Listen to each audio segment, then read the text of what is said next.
ही या ठिकाणी केली पाहिजे.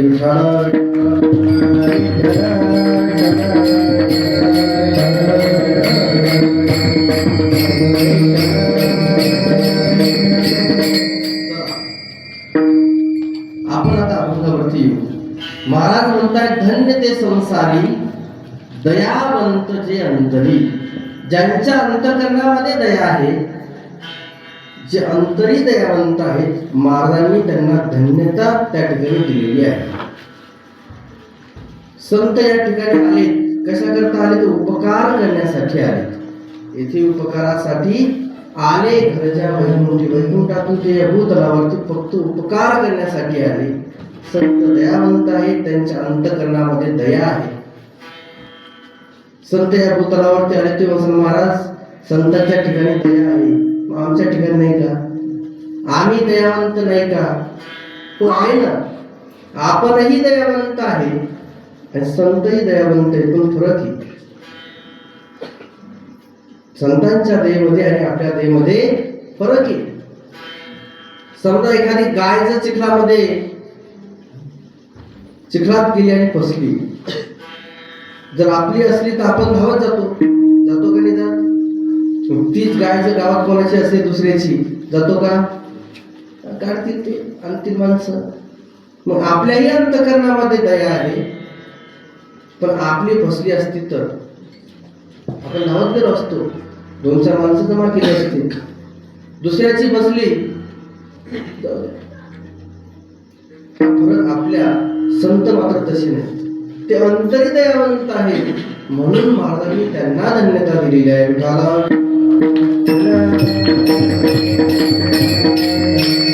या भूतलावरती जीवन जगत असताना 4 प्रकारचं जीवन हे शास्त्रकारांनी सांगितलेलं आहे. 4 प्रकारचं जीवन. पहिलं जीवन आहे धीक जीवन. दुसरं जीवन आहे निंद्य जीवन. 3 नंबर आहे स्तुत्य जीवन. 4 नंबर आहे धन्य जीवन. जे संतांचं जीवन हे धन्य आहे.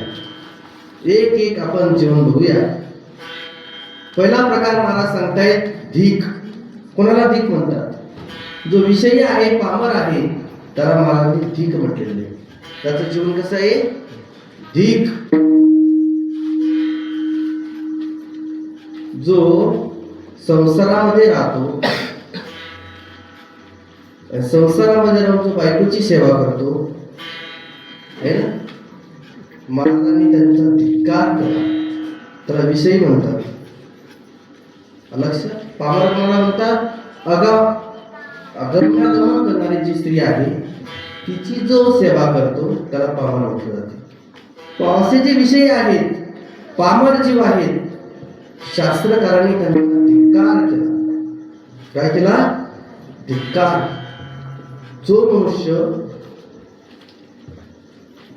ज्याचं जीवन बायकोच्या स्वाधीन झालं, बायको म्हटली बैस नंद्या, बसला. उठ नंद्या, उठला. खरी गोष्ट आहे. शास्त्रकार म्हणतात धिक्कार असू द्या त्याच्या जीवनाचा. नंबर 1. नंबर 2, ज्या माणसाला आपल्या माणसातही मान नाही, परलोकातही मान नाही,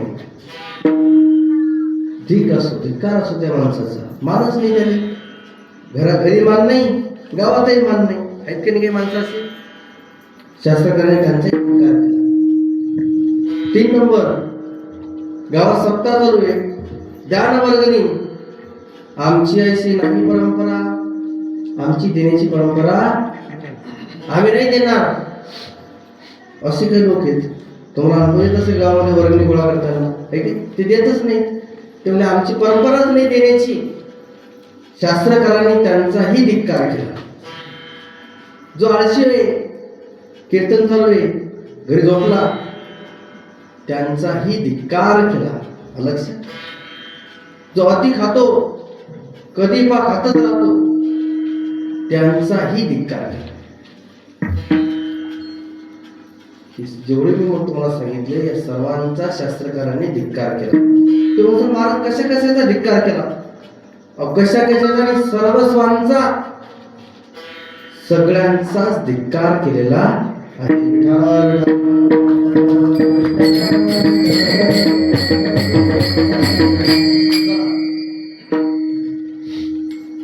महाराज ते पटवून द्या ना जरा, हे की नाही? उदाहरण दिले की जरा पटकन समजते आम्हाला, सोप्या भाषेत सांगा जरा, बरोबर आहे काय?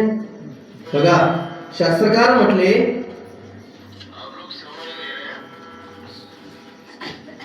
सोपं सांगतो, कोणाचा धिक्कार केला? काही माणसं इतके कंजूस आहेत, काय सांगतो तुम्हाला, लयच कंजूस.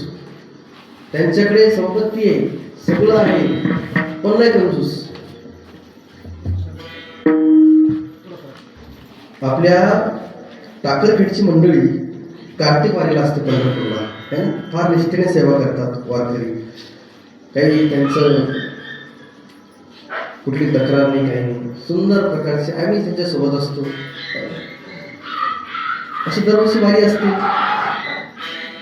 मग आपल्या गावातले ते वारकरी होते,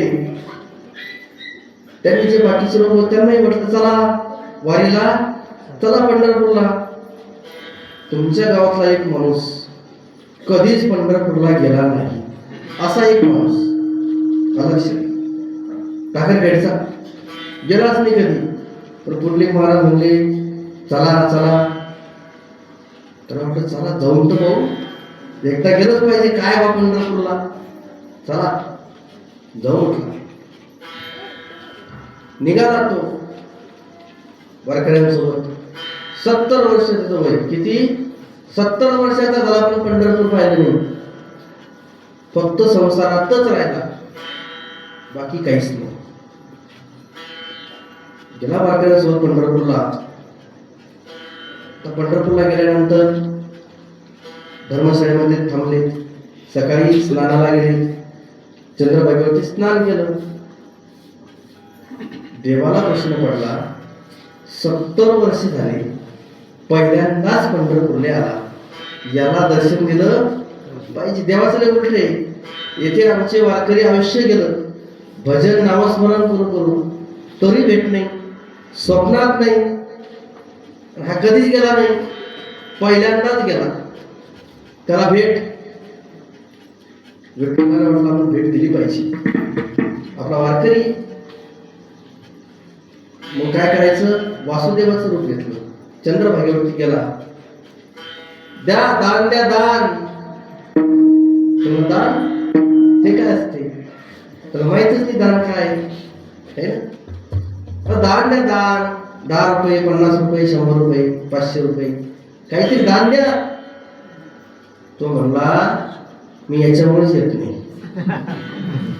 देणं आपल्याला जमतच नाही. तो लय हुशार होता, आहे की नाही? कारण तो तुमच्या गावचा होता. टाकरखेडचे मंडळ हुशार आहे, तज्ञ माणसं आहेत, आहे की? तो हुशार होता. तो म्हणला हे बघा वासुदेवा, आमच्या गावचे वारकरी आहेत ना, ते सांगत होते चंद्रभागेवरती स्नानाला गेल्यानंतर पैसे वस्त्र कुठे ठेवायचे, खोलीवर ठेवायचे, आहे की? सोबत न्यायचे. तिथं चोर असतात. काय असतात? चोर. त्यामुळे मी माझे पैसे कुठे ठेवले? धर्मशाळेवरती ठेवले, माझ्या खोलीमध्ये ठेवले. तुम्ही एक काम करा, आमच्या धर्मशाळेवर या. बसतो, मला काय हरकत नाही. याने पटकन स्थान उरकलं, पळतच धर्मशाळेवर. कशामुळे? पैसे. धर्मशाळेत गेला, दरवाजा बंद केला. तो वाचलो. यालाच म्हणला वासुदेव. त्याला नाव विचारलं नाही, धर्मशाळा विचारली नाही, गल्ली विचारली नाही, पंढरपूरला लहान आहे का? आता काही सुटलो आपण एकदाची. तितक्यात दरवाजा वाजला. कोण? अरे मी वासुदेव रे. दान आला वाटत. मग दान द्या दान. तर प्रश्न पडला काय करावं. तो म्हणला माझ्याकडे 100 नाही, 50 नाही, 10 रुपये द्या, 5 द्या, 1 रुपया द्या, 1 रुपया द्या. तो म्हणला पाहतो, थांबा वासुदेवा, त्याने खिसे पाहिले, तपासले, खिशामध्ये 500 रुपये. तो म्हणला, वासुदेवा, माझ्या बायकोनं 500 रुपये दिले, चिल्लरच नाही. काय म्हणला, चिल्लर फक्त एकच नोट आहे. आता पंढरपूरहून टाकर घेतला जायला 500 रुपये लागतात. तुम्ही एक काम करता का, तुम्ही आमच्या टाकर घेतले या. कुठे या, टाकर घेतले. वास्तव म्हणा काय हरकत नाही. यांना पटकन आपलं आवडलं. हा लगेच एसटी धरली की टाकर खेळले, धावतच घरी आला. बायको म्हणल्यावर थांबा, पंढरपूर आला, दर्शन घेऊ द्या. तुला थांब, तुला माहिती काय झालं.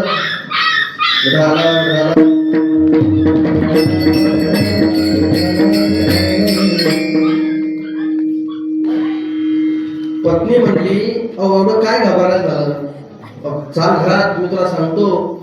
मी पंढरपूरला गेलो, तिथे वासुदेव भेटला, मी 1 रुपया द्यायचं कबूल केलं. मी त्या धर्मशाळेत बोलवलं, तो तिथे आला.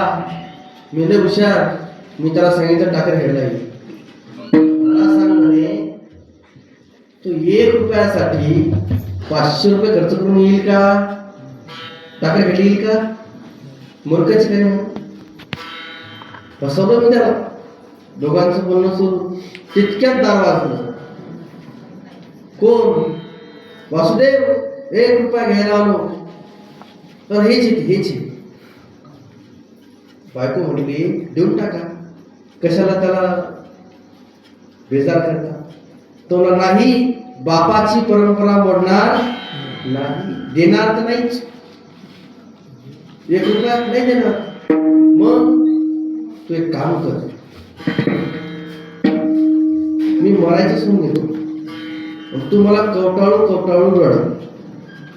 काय म्हणला, मी म्हणतो तू कवटाळू रड. तुम्ही देऊन टाका. 1 रुपयाचा प्रश्न नाही, एवढा कशाला. नाही, तिच्याची बायको होती, तिने लगेच स्वर लावला लंबा, मध्ये रडणं. आता तो कसं आहे ते मला काही सांगता येणार नाही. बायांचा जो स्वर आहे तो आपल्याला काही जमायचा नाही. फार सुंदर, म्हणजे ती त्यांना जमते. बायको लागली रडायला. 4-5 शेजारच्या बाया जमा झाल्या. काय झालं, अहो पंढरपूरला गेले, आल्या मेले. काय भाग्यवान, कधीच पंढरपूरला गेला, पहिल्यांदाच गेला. भजने आश्चर्यचकित, काय नशीबवान माणूस. माणसं गोळा झाली. वासुदेव दारामध्येच उभा. पत्नी म्हणली, आमचे हे गेले. वासुदेव गेले, असे कसे काय गेले, सर्व माझ्या हातात आहे. चाले हे शरीर कोणाची असते, पूर्ण बोलला हरी देणं. हे कवी ते सर्व माझ्या हातामध्ये आहे. गेला कस काय, काय हरकत नाही म्हणता. आपण याला वाटलं जाऊ. वासुदेवला हुशार. गावकरी म्हटले, वासुदेवा, तुम्ही घेऊन आलात का यांना. म्हणजे नाही, मी 1 रुपया द्यायचा याने कबूल केलं, आणि तो 1 रुपया घेण्यासाठी तुमच्या गावात आलो. घेतला का 1 रुपया, नाही, तो मेला. मग परत आले का, नाही. याला वाटलं लावून जातो. सगळी तयारी झाली. मग माणसं जमा झाली, सगळे सोयरे गावकरी. त्याला माडावरती ठेवलं. खांदेकरी, पाणी घालणारा, सगळे तयार. लगेच स्मशानभूमीमध्ये नेलं. त्या ठिकाणी लाकडं बसले आहे ना, तोही उठेला. पाच भारी होता तो. शेवटी त्यालाही त्या लाकडावर ठेवलं. चौकोन लाकडं लावले, त्याच्या छातीवर मोठमोठे लाकडे ठेवले, तोरड्या लावून दिल्या. आता फक्त अग्नी द्यायचा. मुलाला अग्नी हातामध्ये घेतला. वासुदेव म्हटला, थांबा, मी पंढरपूरचा वासुदेव आहे. माझ्या हाताने जर याला अग्नी दिला तर त्याला परत जन्म मरण वसुदेवराजांनी हातामध्ये घेतला आणि परत त्याला म्हटला, ए मूर्खा, शेवट सांगतो, उठ, नाही तर दिल लावून आता. तोरी उठला हो, तोरी उठेला. अग्नी पेटला, लावायचाच, तोरी उठेला. आहे की नाही? तर तो तुमच्या गावचा होता. मग देवाला आपला रुपया सोडावा लागला. देव म्हटला, मूर्खा, 1 रुपयासाठी तू मरायचं सोन घेतलंस. माऊली ज्ञानोबारायांनी ज्ञानेश्वरीमध्ये वर्णन केलेलं आहे. एकोपनाची उडी जळता घाली उडी, ते अनायासी सोडी साठी केली. 1 रुपयासाठी तू मरण्याचं सोन घेतलं. अरे माझा रुपया सुटला. तो म्हणला, हाय पठ्ठ्या उठला. शास्त्रकार म्हटले, असे जर काही लोक असतील कंजूस, तर काय त्यांचं जीवन. त्यांचा शास्त्रकारांनी धिक्कार केला. विठाला माणसे नाचत माणसं असतील तर त्यांचा काय धिक, त्यांच्या जीवनाचा धिक्कार असतो. अजून एका ठिकाणी महाराजांनी धिक्कार केलेला आहे. हात पसरी जिने धिक त्याचे, हात पसरी जिने धिक त्याचे, हात पसरी जिने धिक त्याचे, हात पसरी जिने धिक त्याचे.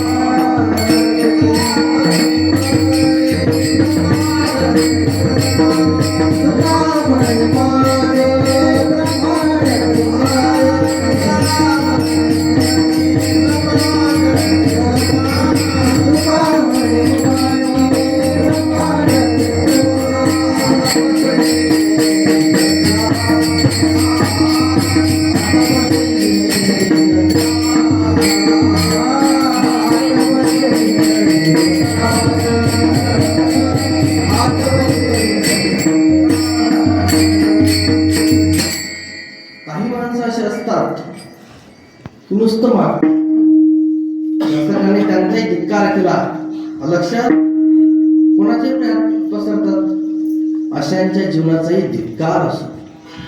ते म्हणतात, महाराज लेच जाऊन धिक सांगणं, मला धन्य तिकडे जायचे. म्हणून धिक्कारता आधी पटवून द्यावी लागते. दुसरा प्रकार आहे निंद्य जीवन. कसं निंद्य? काही माणसं असे संसारामध्ये राहतात पण परमार्थ नाही, कीर्तन नाही, कोणाच्या दुखासुखामध्ये नाही. मग कसे जीवन जगतात? तर महाराजांनी त्यांना गाढवाची उपमा दिली. कोणाची? गाढव. गाढव माहिती तुम्हाला? गाढव गाढव पाहिला तुम्ही? गाढव काय करतो बरं?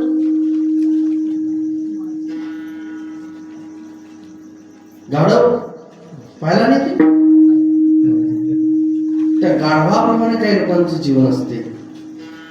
सकाळी उठायचं की निघला काम, दिवसभर काम, संध्याकाळी घरी आला, जेवला, टीव्ही पाहिली, मोबाईल पाहिला, झोपला, दुसऱ्या दिवशी उठला की काम काम, दुसरं काहीच नाही.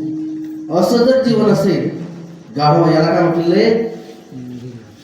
गाढवासारखं जीवन आहे ना काही माणसांचं.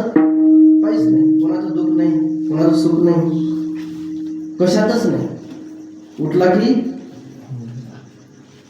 निघला कामाला. एक महाराजांनी प्रमाण दिलेले अशा व्यक्तींसाठी. का रे दास होसी संसाराचा खरा,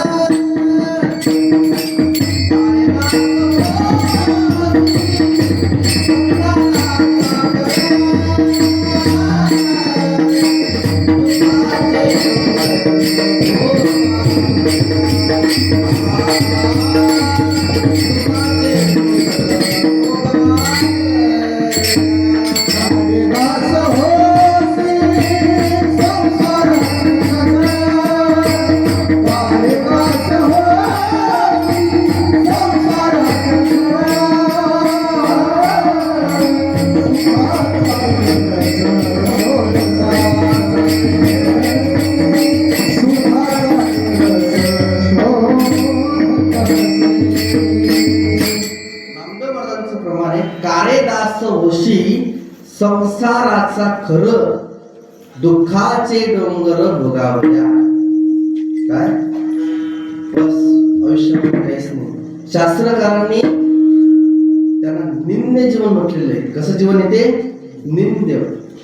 चला पुढे. तिसरा प्रकार आहे स्तुत्य जीवन. कोणाचे महाराज स्तुत्य जीवन? तर स्तुत्य जीवन आहे साधकांचं. कोणाचे? साधक. साधक म्हणजे काय?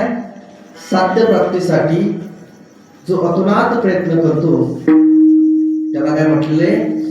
साधक. साधक म्हणजे जे ते मुलं बसलेले मुलं देवाघरची फुलं म्हणजे जे साधक आहेत. ए मुलांना लक्ष द्या, तुम्ही कोण आहात? साधक. जे कीर्तनालाही येतात. तुम्ही आले का नाही? पंक्तीलाही असतात काय? हो म्हणायचं. घरी अभ्यासही करतात, आई वडिलांची सेवाही करतात तुम्ही हुशार करता. शाळेचा अभ्यासही करतात. असे जे साधनेमध्ये साध्य प्राप्तीसाठी जे प्रयत्न करतात, महाराजांनी त्यांना काय केलेलं आहे? स्तुत्य जीवन म्हटलं. अशा साधकांचं जीवन कसं आहे? स्तुत्य. कसं आहे रे बाबू? स्तुत्य म्हणजे स्तुती केलेली आहे. एक महाराजांचा अभंग आहे तुकोबरायांचा. ज्या अभंगामध्ये महाराजांनी अशा मुलांची स्तुती केली. कोणता अभंग आहे?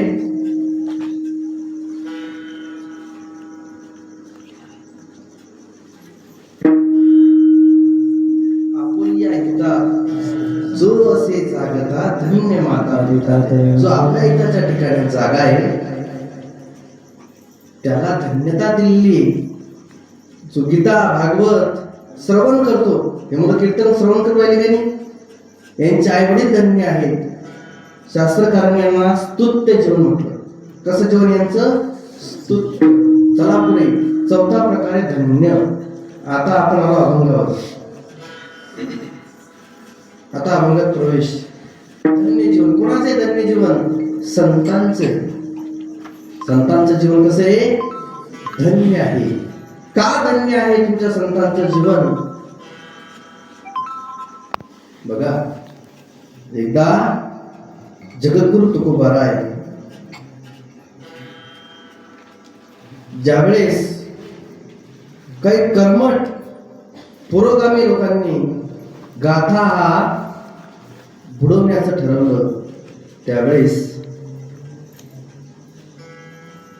आपल्या घरामध्ये जर एखाद्या मुलाचा अभ्यास करताना वही हरवली किंवा एखाद्या पत्नीने जर किराणाची चिठ्ठी लिहून दिली तर ती चिठ्ठी हरवली तर काय होते? हो काय होते सांगा ना.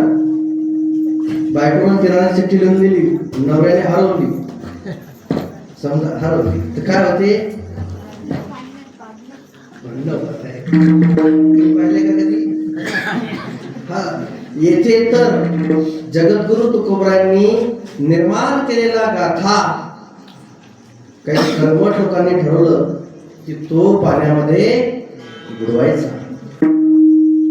त्यावेळेस तुकोबरायांनी काय करायला पाहिजे होतं रे?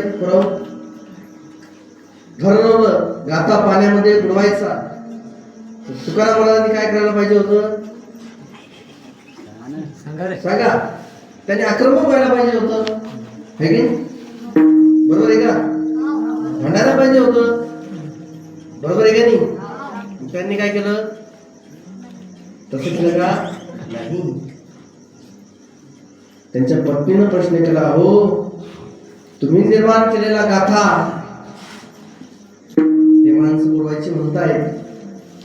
तुकोबराय म्हटले, आवले अगं ते विठुरायाची इच्छा असेल, हा गाथा मी लिहिला हीही त्याचीच इच्छा होती. हे लोक म्हणतायत ना बुडवायचा, माझ्या विठुरायाची ती इच्छा असेल. काय शब्द होते तुकोबरायांची, ते आक्रमक नाही झाली. पत्नी म्हणल्या, हो बुवा संसार आहे, आपल्याला मुलं बाळ आहेत.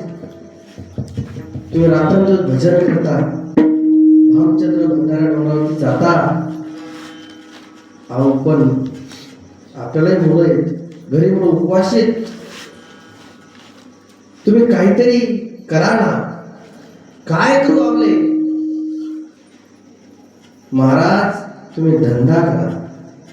धंदा आपले धंदा करण्यासाठी पैसे लागतात, पण आपल्याकडे पैसे नाही. कुठून आणायचे पैसे? त्यांच्या पत्नीने आपल्या माहेरून 200 रुपये आणले. किती रुपये? 200. आणि महाराजांच्या हातामध्ये ते सांगितलं, महाराज तुम्ही धंदा करा. कोणता करा? मिरच्याचा धंदा करा. बाहेर हुशार असतात. महाराजांनी मिरच्या विकत घेतल्या, दुकान त्या ठिकाणी मांडलं, दिवसभर धंदा केला, संपूर्ण मिरच्या विकून झाल्या. त्यांच्या हातामध्ये 250 रुपये जमा झाले. किती झाले? 250. मिरच्या किती रुपये आणल्या? 200. महाराजांना आयुष्यामध्ये पहिल्यांदाच नफा झाला. किती झाला? 50. हुशार आहे. 50 रुपये नफा झाला. महाराजांनी पैसे खिशामध्ये ठेवले आणि निघाले आपल्या घराकडे. सायंकाळची वेळ, रस्त्याने जात असताना त्यांनी दृश्य पाहिलं. एका माणसाच्या खांद्यावरती नागराचा फाळ आहे आणि काही लोक त्याला चापकाचे फटके मारतायत. महाराजांना दया का मारता हो त्या माणसाला? जे मारणारे होते ते काय म्हटले, ए तुक्या, तुला काय करायचं? आमचे पैसे त्याच्याकडे. त्याने पैसे दिले नाही ना, म्हणून आम्ही त्याला मारतो. किती पैसे तुमचे? 200 रुपये. महाराजांनी खिशामध्ये हात घातला आणि 200 रुपये त्यांना दिले. लक्षात? ते मारणारे निघून गेले. ज्याला मारत होते ना त्याला विचारलं महाराजांनी, का हो किती दिवस झाले तुम्हाला मारतायत? तो म्हणला, महाराज 6 महिने झाले असंच रोज मारतात. महाराज तयार. तुमच्या अंगावरती गोळ आले का हो? गोळ आले होते. घरी पत्नी असेल, मुलं बाळ असतील. हो महाराज. महाराजांनी आपल्या खिशामध्ये हात घातला, 25 रुपये त्याच्या हातात ठेवले. किती दिले? 25. आणि सांगितलं, घरी मुलं बाळ असतील, तुम्ही किराणा घ्या, तुम्हाला जे खरेदी करायचे ते खरेदी करा आणि आपल्या घरी घेऊन जा.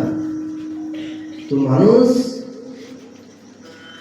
तुकोबरायांच्या पाय त्याने धरले आणि म्हटला, महाराज मी ऐकलं होतं की देहू गावामध्ये कोणीतरी तुकोबा नावाचा माणूस राहतो, पण तुम्ही तुकोबा नाही तर विठोबा आहात.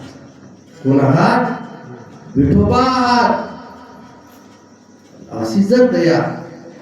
महाराजांनी हा विचार नाही केला की माझ्याही घरी माझे लेकरं आहेत, माझी पत्नी आहे जी माझी वाट पाहत असेल. नाही, अंतकरणामध्ये दया होती. अशी जर आपल्या अंतकरणामध्ये दया असेल तर महाराज आपल्यालाही धन्यता देतील. अभंगाचं प्रथम चरण. धन्य ते संसारी, धन्य ते संसारी, धन्य ते संसारी, धन्य ते संसारी, धन्य ते संसारी, धन्य ते संसारी, धन्य ते संसारी.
सुंदर प्रमाण दिलं महाराजांनी.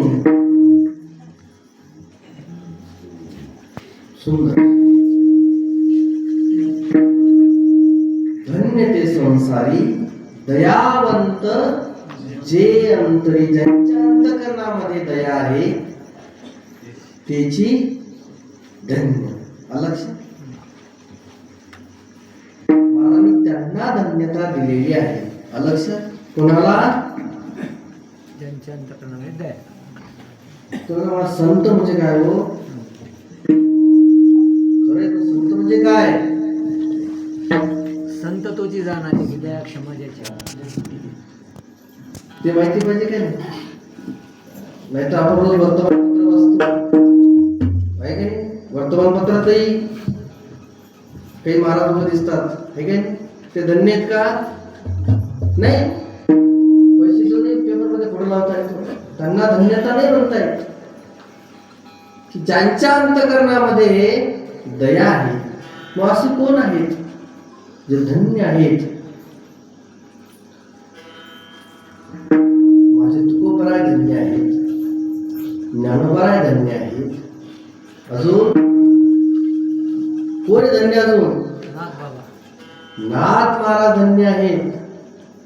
आदिशक्ती मुक्ताबाई धन्य आहेत. धन्य तो निवृत्ती,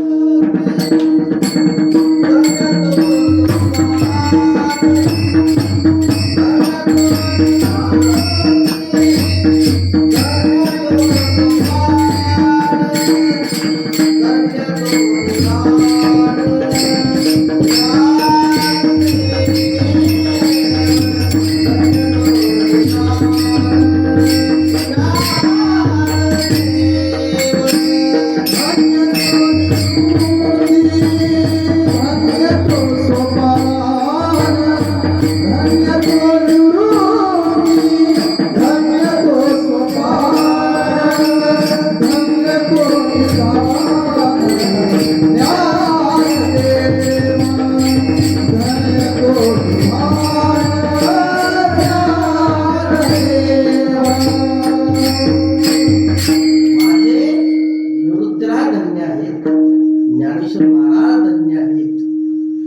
सोपान काका धन्य आहेत. लक्षात तुकोबराय धन्य आहेत, ज्यांच्या अंतकरणामध्ये दया होती. नाथ महाराजांनी गाढवाला पाणी पाजलं, सर्वांना कथा माहिती आहे. लक्षात काही लोक म्हटले महाराज तुम्ही शिवले काय? तुम्ही शिवले. महाराज म्हटले पाटलंच म्हणजे शिवायचं काम नाही. गाढवामध्ये कोण आहे? तोच आहे. सर्व प्राणी मात्रात तोच आहे. एकदा काय झालं, नाथ महाराज त्रिकाल संध्या करायची. किती? त्रिकाल. त्रिकाल म्हणजे तीनदा, 3 वेळेला, सकाळ दुपार संध्याकाळ. दुपारची वेळ, वाळवंट तापलेला आहे, ऊन खूप, चैत्र महिन्याचं ऊन है ना. कुण्या तरी मातीचा एक मुलगा, लहान बाळ, त्या वाळवंटामध्ये रडत होतो. हे महाराजांनी पाहिलं की वाळवंट तापलेला आहे, ऊन खूप आहे, बाळाचे पाय भाजले आणि तो आकांताने रडत होता. महाराजांनी त्या दिवशीची संध्या सोडून दिली. लगेच त्या बाळाला उचलून घेतलं, आपल्या घरी नेलं, थंड पाण्याने त्याची अंघोळ घातली, त्याला नवीन कपडे घातले, दागिने घातले. महाराजांचा मुलगा आणि तो मुलगा खेळायला लागले. आता ज्या मातेचं बाळ हरवलं होतं, ती माता संपूर्ण गावभर आपल्या बाळाला शोधत होती. आणि तिला कोणीतरी सांगितलं की बाई तुमचं बाळ नाथ महाराजांच्या घरी आहे. कुठे आहे? नाथ महाराजांच्या घरी. ती नाथ महाराजांच्या घरी आली, दारामध्ये उभी राहिली. पाहते तर काय, मुलं खेळतायत. नाथ महाराजांनी पाहिलं कोणीतरी आपल्या दारामध्ये आलं, आवाज दिला, काय पाहता? नाथ बाबा माझं बाळ हरवलंय हो, सापडत नाही. संपूर्ण गाव मी पाहिलं. नाथ महाराज म्हणले, बाई हा नाही का तुमचा बाळ, हा नाही का तुमचा मुलगा? ती बाई काय म्हटली, बाबा असाच होता. काय म्हटली, असाच होता. असाच होता याचा अर्थ काय? माझाही मुलगा याच वयाचा आहे, असाच आहे. महाराज म्हटले, नाथ महाराज म्हटले, मग हा नाही का? ती म्हटली असाच होता, हा नाही. लक्षात का नाही? कारण तो उघडा होता, अंगावरती नीट कपडे नव्हते, पायामध्ये चप्पल थोडा नव्हता. लक्षात. महाराज म्हटले त्याच्या नशिबाने मिळालं. हा तुमचाच मुलगा आहे, घेऊन जा. त्याच ठिकाणी जर आपण असतो, आपण काय केलं असतं बरं? आपण असंच केलं असतं का? एखादा समजा गल्लीमध्ये बाळ रडते आहे, त्याला घरी घेऊन आले, तर नवीन कपडे घातले, त्याला सोनंही घातलं, असं होईल का? का बरं? तुमचं महाराज सोनं काय काही स्वस्त आहे का? हे काय आम्हाला घंटी घालायची पाळी आली काय? तर त्याला कधी दागिने असले तरी आपण घालत. संतांच्या ठिकाणी असा भेदभाव नाही. आपलं आणि परक असा भेद संतांजवळ नाही. आपल्याही अंतःकरणात दया आहे, संतांच्याही अंतःकरणामध्ये दया आहे. फरक आहे. जसे आपल्या मुलाला नवीन कपडे होते, दाग दागिने होते, नाथ महाराजांनी त्याही मुलाला नवीन कपडे दिले, दाग दागिने घातले. अशी जर दया आपल्या अंतःकरणामध्ये असेल तर महाराज आपल्याला धन्यता देतील. बरोबर आहे का नाही? मग आपल्याला म्हणता येईल, धन्य ते संसारी दयावंत जे अंतरी. संत या भूतलावरती आले, आल्यानंतर त्यांनी कसं आचरण केलं, कुठून आले? महाराज त्या अभंगाच्या दुसऱ्या चरणात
जोग नावाचा राग आहे ना? कोणता राग आहे? जोग. येथे उपकारासाठी आले घरच्या. त्यांचं घर कुठे? येथे आले कशासाठी? उपकार करण्यासाठी. आता उपकार, उपकार म्हणजे काय? बरोबर, सर्व बसायचं. झोपाली का? झोपाली की थांबून जाऊ आपण. उपकार म्हणजे काय? उपकार, उपकार म्हणजे गुन्हा नाही. उपकार म्हणजे काय? तुम्ही शाळेत आहे ना? सांगा उपकार म्हणजे काय? मी शिक्षकाचे उपकार. उप म्हणजे जवळ, कार म्हणजे करणे. जवळ करणे म्हणजे काय? उपकार करणे. बरोबर आहे का? कुठे जवळ करायचं? कोणाच्या जवळ करायचं? संसाराच्या का परमार्थाच्या? परमार्थाच्या, है ना? बघा, संसारामध्ये समजा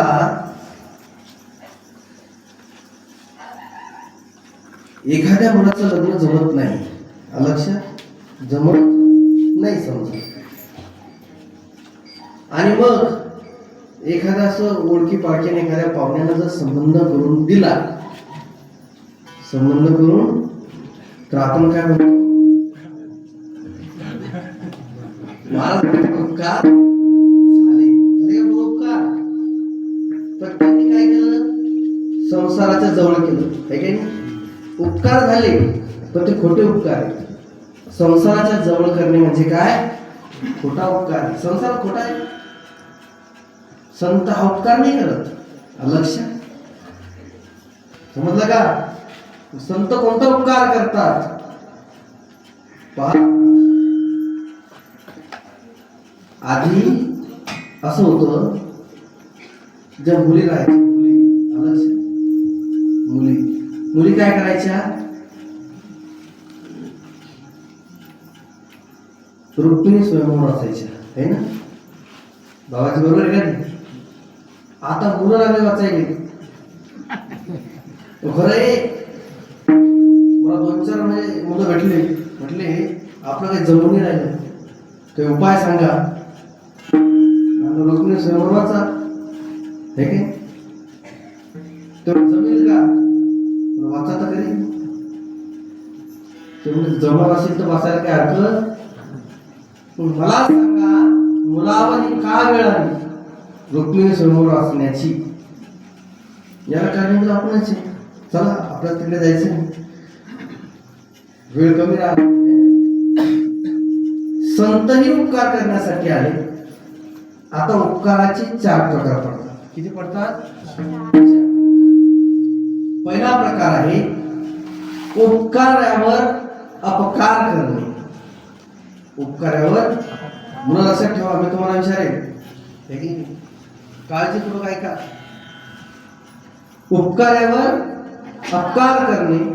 नंबर 2, अपकारावर अपकार करणे, अलग. नंबर 3, उपकारावर उपकार करणे. आणि 4 नंबर, अपकारावर उपकार करणे, अलग. किती प्रकार झाले? 4. पहिला प्रकार,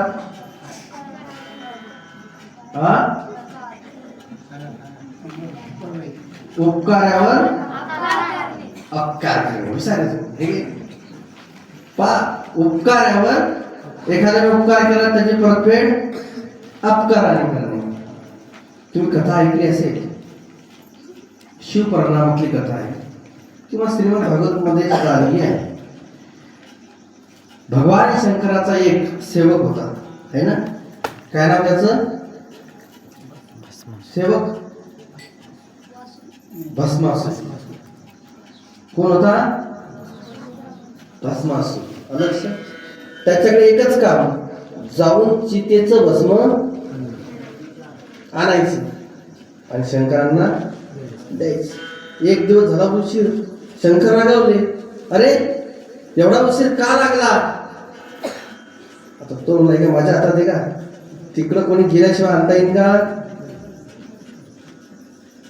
चितेचं भस्म आणायचं म्हटल्यावर माणूस मेला पाहिजे ना. मेल्यावर त्याची चिता जेव्हा जाळल्या जाईल तेव्हा भस्म आणता येईल. समजा तिला कोणी केलंच नाही लवकर, वाट पाहा लागेल काय? शंकर म्हणजे बरोबर आहे, मी तुला वर देऊन टाकतो, म्हणजे तुला आता माणसं मरण्याची वाट पाहायचं काम. तू ज्याच्याही डोक्यावरती हात ठेवशील तो जळून भस्म. लक्षात कसा वर दिला? डोक्यावर हात ठेवल्याबरोबर, ए कीर्तनकार थांब, ठेवला था. तुम्हाला पाहिजे का असावं? नाही का? बरं. मग तू कोणाचे हात डोक्यावर हात ठेवायला लागला? एक दिवस काय झालं, नारद मुनी आले. नारायण नारायण नावात ऐकलं. नारद मुनी हे गेला हात ठेवायला. नारद हुशार हे गे. नारद म्हटले, ए भस्मासूर, अरे माझ्या डोक्यावरती हात ठेवून तुला काय भेटणार आहे? तू म्हटलं काय भेटणार? भस्म हे गे. अरे वेडाचे म्हटला मूर्ख, अरे माझ्या डोक्यावरती हात ठेवण्यापेक्षा ज्याने वर दिला त्याच्या डोक्यावर ठेवणार.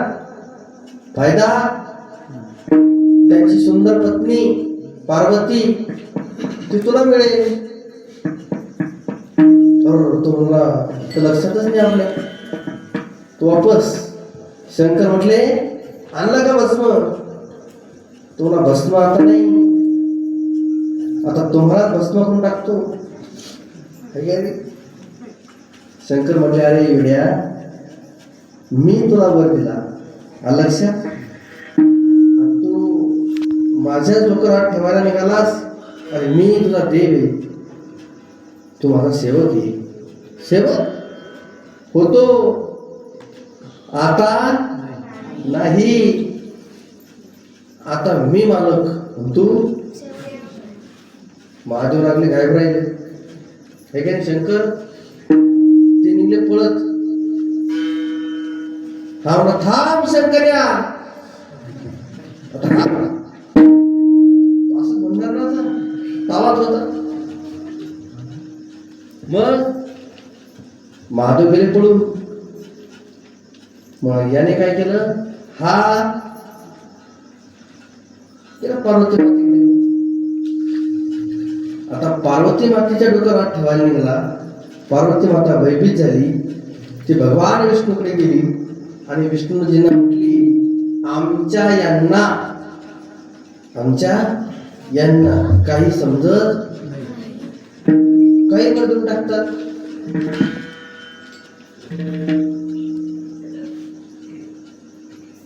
आता ते गेले पळून.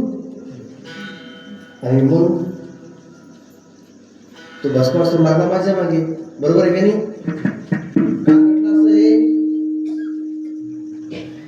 असं का घडलं? पार्वती माता म्हटली, हे आमचं कधी माझं ऐकलं? आता ही वेळ आली पश्चातापाची.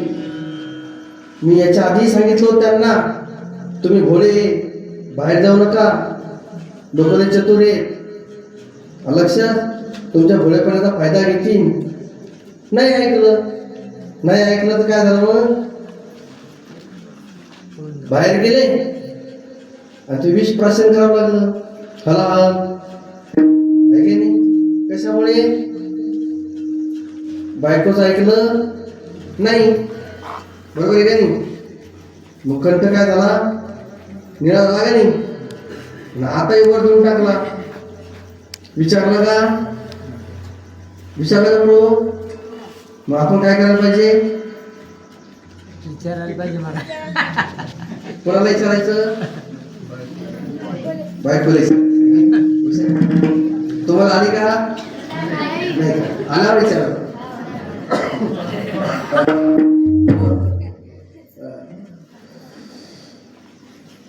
ते गेले पळून. तो लागला माझ्या मागे, मला वाचवा. विष्णू म्हटले, बघा काही काळजी करू नका, मी तुम्हाला वाचवतो. त्याने मोहिनीचं रूप घेतलं. आणि मग ज्या रस्त्याने तो भस्मासूर येत होता त्या रस्त्यामध्ये आता मोहिनी म्हटल्यावर तो मोहितच झाला. आपण कोण? मोहिनी म्हटली, मला विवाह करायचा आहे. विवाह करायचा? एवढा सुंदर विवाह, लग्न झालं नाही. कोणासोबत करायचा? कोणी चालेल? मी चालेल का? हो.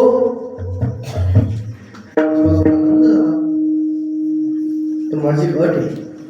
मोहिनी काय म्हटली? माझी एक अट आहे, माझ्यासोबत काय करावं लागेल? नृत्य करावं लागेल. पुन्हा नृत्य काय आपल्याला जमत नाही. पण नाही म्हणाव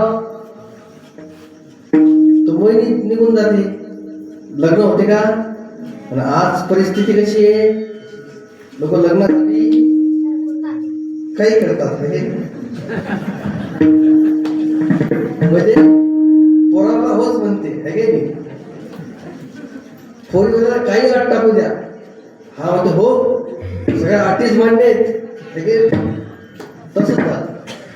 तो म्हणला मला काही हरकत नाही, मला नृत्य काही येत नाही. मोहिनी म्हटली मी तुम्हाला शिकवते, तुम्ही फक्त स्टेप बाय स्टेप करायचं. मुलाला त्रिताल वाजायला धा धिन धिन धा धा त्रिताल वाजायला लागला, त्रिताल वाजायला लागले. नृत्य सुरू झालं. मग एक एक त्याच्या स्टेप वाढल्या.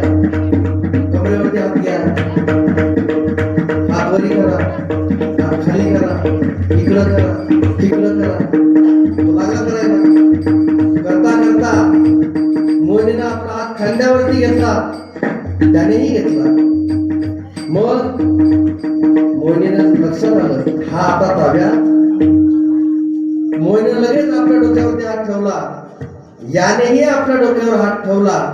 जसा हात ठेवला तसा जळून भस्म. याला उपकाराची परतफेड अपकाराने करणे. समजलं का? तुम्ही असंच करसाल का? नाही. तुम्ही असं करायचं, कोणी जर उपकार केले तर त्याची परतफेड उपकाराने करायची. लक्षात. दुसरा प्रकार, पहिला प्रकार उपकाराची परतफेड अपकाराने, दुसरा प्रकार उपकाराची परतफेड उपकाराने. लक्षात. बघा, तुम्ही नाव ऐकलं असेल सहस्रार्जुन. तर प्रचंड भूक लागली. तो जमदग्नी ऋषीच्या आश्रमामध्ये गेला आणि ऋषींना म्हटला मला भोजन द्या. काय मागितलं? भोजन. ऋषी म्हटले काही हरकत नाही. हा स्नानाला गेला, स्नान वगैरे केलं. दोघं जण जेवायला बसले. सहस्रार्जुनाच्या मनामध्ये प्रश्न आला, मी 5 मिनिटामध्ये स्नान केलं, भोजन 5 मिनिटात तयार, कुठं धूर नाही, भांडे नाही, कधी स्वयंपाक बनवला? प्रश्न विचारला ऋषींना. भोजन कसं तयार केलं?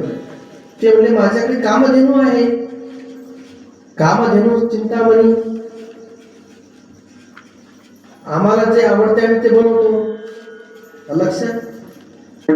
तो म्हणला ती कामधेनू मला देऊन टाका. जमदग्नी म्हणले तसं करता येत. कथा अशी सांगते की त्यानं जमदग्नीला मारलं. काय केलं? मारून टाकलं. जमदग्नीचा जो पुत्र होता परशुराम, लक्षात. तो म्हटला माझ्या वडिलांनी जेवण दिलं, ज्यांनी जेवण दिलं त्यांनाच मारून टाकलं. तो रागावला. त्याने 21 वेळा पृथ्वी निःशक्ती केली. किती वेळा? 21 वेळा. म्हणजे याला म्हणतात अपकाराची परतफेड. अपकाराची का उपकाराची? तुम्ही ध्यानावर आहे का? तुम्ही ध्यानावर आहे का? पहिला प्रकार कोणता होता? उपकाराची परतफेड अपकाराने. हा प्रकार आहे अपकाराची परतफेड अपकाराने. उपकार झाले का मारून टाकणे? अपकार झाला ना, अपकाराची परतफेड अपकाराने. तिसरा प्रकार आहे उपकाराची परतफेड उपकाराने. तुम्ही कथा ऐकली असेल, शुकाचार्य पांडवांच्या राजस्वी यज्ञामध्ये त्यांनी काही भाताची शीत खाल्ली होती, है ना. त्यांच्या मनामध्ये होतं कधी मी यांच्या मनामधून मुक्त होतो. पुढे शृंग ऋषीच्या शापावरून परीक्षितीला त्यांच्या मनामध्ये होतच नव्हते कधी ऋणातून मुक्त होतो. पुढे योग आला आणि राजा परीक्षितीला 7 दिवस बसून त्यांनी कथा सांगितली. आपण तर लोकांच्या पण किती खातो का नाही? खातो ना. मग कधीतरी आपल्या मनात आलं का असं काहीतरी करावं पंकज बाकीचं काही नाही. याला म्हणतात उपकाराची परतफेड उपकाराने. आणि चौथा प्रकार आहे अपकाराची परतफेड उपकाराने. यामध्ये संत मोडतात. संतांना काही लोकांनी खूप त्रास दिला परंतु संतांनी त्यांच्यावरही काय केले? उपकार केले. काय केलं? झोपले काय? झोपा आल्या का? झोपाने आल्या ना? संत यामध्ये लक्षात वर्गासारखं नाही बसायचं. वर्गात बसायचं कसं बसायचं? ताट. लक्षात. एकदा सर्वांनी मोठ्या प्रेमाने भजन करायचे. सगळ्याचे मराठ्याला बसले. आरते झोपले, आरते जागी येत, आरते स्वप्न पाहून राहिले. असं काही करू नका. आपण कीर्तनामध्ये आलो. कीर्तनामध्ये आल्यानंतर नामचिंतन घडलं पाहिजे. बरोबर आहे का नाही? तुम्ही केलं का? मग आता करा. मोठ्या प्रेमाने करायचं. विठोबा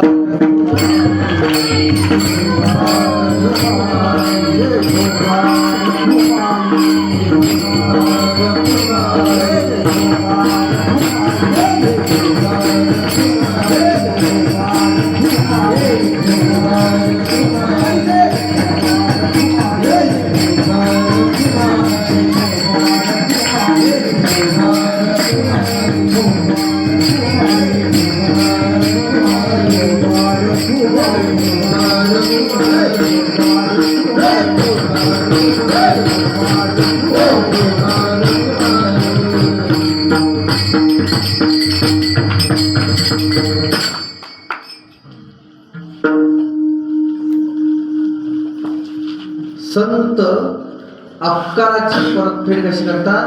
उपकाराने. अनेकांनी संतांना त्रास दिला. बघा 6 वर्षाची मुक्ताई. किती वर्षाची? 6 वर्षाची.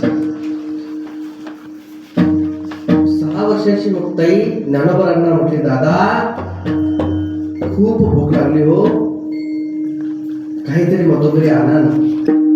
ज्ञानोबांनी झोळी घ्यावी, काखेमध्ये लटकवावी, गावात जावं आणि गावामध्ये गेल्यानंतर मधोकरी आई मधुकरी. लोकांनी दार बंद करा. का? कारण विसोबा काकाचे होते. त्यांनी सांगितलं होतं की संन्यासाची पोरं आहेत, यांना जो कोणी मदत करेल त्यांनाही वाळीमध्ये टाकल्या जाईल. कोणीच मधुकरी देत नव्हतं. शेवटी विसोबा काकांच्या घरी ज्ञानोबाराय गेले आणि आवाज दिला, मधुकरी. काकांनी आवाज ऐकला. कोण आहे रे? काका मी ज्ञाना आहे. ज्ञाना तू? अरे चांडाळा, आमच्या दारामध्ये आला. तुम्ही संन्यासाची पोरं. काका अहो माझ्यासाठी नका देऊ हो, पण माझी बहीण 6 दिवस झाले उपवासी आहे. अन्नाचा कण तिने खाल्ला नाही. तिच्यासाठी अर्धी भाकरी द्या, अर्धीच द्या. कथा अशी सांगते की विसोबा काकांनी बारीक बारीक खडे जमा केले आणि ज्ञानोबांच्या झोळीमध्ये टाकले. ज्ञानोबांना राग आला. काका तुमच्या सांगण्यावरून आमच्या माता पित्यांनी देहांत प्रायश्चित्त घेतलं ना, मग आता तरी आम्हाला का तुम्ही एवढी तुच्छ वागणूक देता? पण तू विसोबा नाही, कोणाचं ऐकणार आहे का? ते निघाले तिथून, पुढच्या एका घरी गेले. त्या मातेला दया आली आणि त्या मातेनं थोडस पीठ ज्ञानोबरायांच्या झोळीमध्ये टाकलं. हे पाहिलं विसोबाने. कोण पाहिलं? लगेच विसोबा आडवा झाला. ज्ञाना, काय चालवलं झोळीमध्ये? काय काका, थोडस पीठ आहे, पाहू दे. झोळी घ्यावी, ते पीठ खाली मातीमध्ये सांडून द्यावं, त्याच्यामध्ये माती कालवावी, सर्व दानाधीन करावं, झोळी फेकून द्यावी. ज्ञानोबरायांना राग आला. झोळी काठीमध्ये लटकवली आणि ज्ञानोबराय आपल्या झोपडीमध्ये आले. मग त्याला आनंद झाला. दादा, आणली का मधुकरी? ज्ञानोबराय काही बोलले नाही. आपल्या झोपडीमध्ये गेले आणि आपलं दार त्यांनी बंद केलं. आत गेले, गुडघ्यामध्ये आपलं मस्तक त्या ठिकाणी टेकवलं आणि ज्ञानोबराय ढसा ढसा रडायला लागले. काय माणसं! मुक्ताईच्या लक्षामध्ये आलं, ज्या अर्थी दादा आत गेला कोणीतरी बोललं असेल. मग मुक्ताई उपदेश करायला लागली. दादा, तुम्ही काळजी करू नका, मी पाणी पिईन, पण तुम्ही निराश होऊ नका, असे हताश होऊ नका. तुम्ही योग्यांची माऊली आहात, साधकांचे मायबाप आहात. योगी पावन मनाचा, साहेब अपराध जगाचा. विश्वरागे झाले वर्णी संती सुखे, भावे पाणी. शब्द शस्त्रे झाले क्लेश, संती मानावा उपदेश. असे ताटीच्या बनवून सुरू झाले. उपदेश करायला लागली. दादा, आपण तो उपदेश मानायचा, सगळे अपराध पोटामध्ये घालायचे. तुम्ही योग्यांची माऊली असे का तुम्ही निराश झालात? का रडताय? नका रडू. 6 वर्षाची मुक्ताबाई आणि उपदेश कोणाला करते आहे? ज्ञानोबरायांना करते आहे. मिथ्या कल्पना मागे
Ah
खूप छान आवाज महाराज. गायक सगळे मंडळीच एक एकावनी बळी है ना. वादक भारी, गायकही भारी है की नाही, विनेकरी सगळ्यात भारी, साऊंड वाले सर्वात सुंदर म्हणजे साऊंड. मी बोलणार होतो त्यांच्याविषयी बोलणार होतो, कीर्तनकाराला बोलणार होतो. खरंच सुंदर साऊंड आहे. काय साऊंड, सगळेच भारी आहेत हे की नाही. कीर्तनकार फक्त हलका आहे ना. तुम्ही आहे सगळे भारी, भारी सांभाळून घेतात हलक्या, बरोबर आहे की नाही. चला, संत हे अपकारावरही उपकार करतात. ज्ञानोबरांना एवढा त्रास दिला, पण ज्यांनी त्रास दिला ते विसोबा काका, ज्ञानोबरांनी त्यांनाही नामदेव महाराजांचं गुरु बनवलं. कोणाचे? याला म्हणतात अपकारावरही उपकार. तुकाराम महाराजांना मंबाजी बुवांनी बोरात काठीने मारलं, तरी तुकाराम महाराज संध्याकाळी त्यांचे पाय चपायला गेले. लक्षात. नाथ महाराजांना यवन अंगावरती थुंकला, प्रसाद देऊनी असे संत आहेत. लक्षात. अजून काय सांगावं. संत तुम्हा आपल्यावर उपकार करतात, आपल्यावर तर करतातच, पण देवावरही करतात. तुम्ही रामायण पाहून घ्या. हनुमंतरायांचं चरित्र, त्यांनी लक्ष्मणावर उपकार केले, सीतामातेवरही, प्रभू रामचंद्रावरही उपकारच. असे संत आहेत. महाराज म्हणतायत हे संत या भूतलावरती आले, येथे उपकारासाठी आले, घरच्या वैकुंठी. वैकुंठ आले फक्त उपकार करण्यासाठी, ज्यांच्या अंतकरणामध्ये दया आहे. वेळ संपली, 5 मिनिटं राहिले. किती राहिले? 5 मिनिटं. अजून 2 चरण राहिले. किती राहिले? 2 चरण राहिले अजून. संत भूतलावरती आले उपकार करण्यासाठी. बरं महाराज, तुम्ही म्हणसाल संत काय काय करतात? उपकार करतात, वैकुंठातून आले, ज्यांच्या अंतकरणामध्ये दया आहे ते धन्य आहे. तुमचे संत काय काय करतात? महाराज म्हटले संत भूतलावरती आले, त्याने जीवनामध्ये कधी ते खोटं बोलले नाही. लटिके वचन नाही देई उदासीन. कधीच जीवनामध्ये ते खोटं बोलले नाही. फक्त ऐसे जाण जे देही उदास गेले अशा पाश निवारुनी. या भूतलावरती कशासाठी आले? जगाच्या कल्याणा संतांच्या विभूती, ध्येय कष्ट भीती परोपकार. फक्त परोपकार करण्यासाठी संत या भूतलावरती आले. ते म्हणतात महाराज ते उपकार करतात, आमचे घरचे आमच्यावर उपकार करतात. लक्षात. आमच्यावरती आमचे आई वडील उपकार करतात, नदी उपकार करते, झाडं उपकार करतात ना. मग तुम्ही त्यांचं काही नाही सांगत, पण ते उपकार सीमित आहेत, मर्यादा आहे. संत कसे उपकार करतात काय सांगू आता संतांचे उपकार. मद निरंतर जागविती एवढे संतांचे उपकार आहेत. या भूतलावरती आले, जीवनामध्ये कधी खोटे बोलले नाही तर आपण किती खरं बोलतो, क्षणाला बोलतो का नाही? मग काय आपला उद्धार होईल, आणि काय आपल्याला धन्यता मिळेल का हो? नाही मिळणार. संत असे होते. ज्ञानोबांनी ज्ञानेश्वरी सारखा महान ग्रंथ लिहिला. ज्ञानोबांना विचारलं गेलं, तुम्ही एवढे ज्ञानेश्वरी सारखा ग्रंथ कसा निर्माण केला? ज्ञानोबा म्हटले, माझ्या सत्यवादाचे तत्व वाचा केली बहुत कल्प, ते पळाते महाद्वीप पातले प्रभू. मी सत्यतेनं जीवन जगलो, 1-2 वर्ष नाही, कल्प. तेव्हा ज्ञानेश्वरी सारखा ग्रंथ निर्माण झाला. मग आपण किती खरं बोलतो, किती खोटं बोलतो, अलग लक्षात याचा विचार करावा लागेल. संत कधी जीवनात खोटे बोलले नाही. महाराज म्हटले, लट्टी के बच्चा नाही देई उदासीन. तुम्ही म्हणसाल महाराज संत इथं आले, खोटे बोलले नाही, बोललेच नाही का? ते बोलले ना, संत बोलले. कसे बोलले? अभंगाचं शेवटचं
संत या भूतलावरती आले आणि गोड बोलले, लोकांचे अपराध त्यांनी आपल्या पोटामध्ये घातले. लक्षात, असं संत जीवन जगले.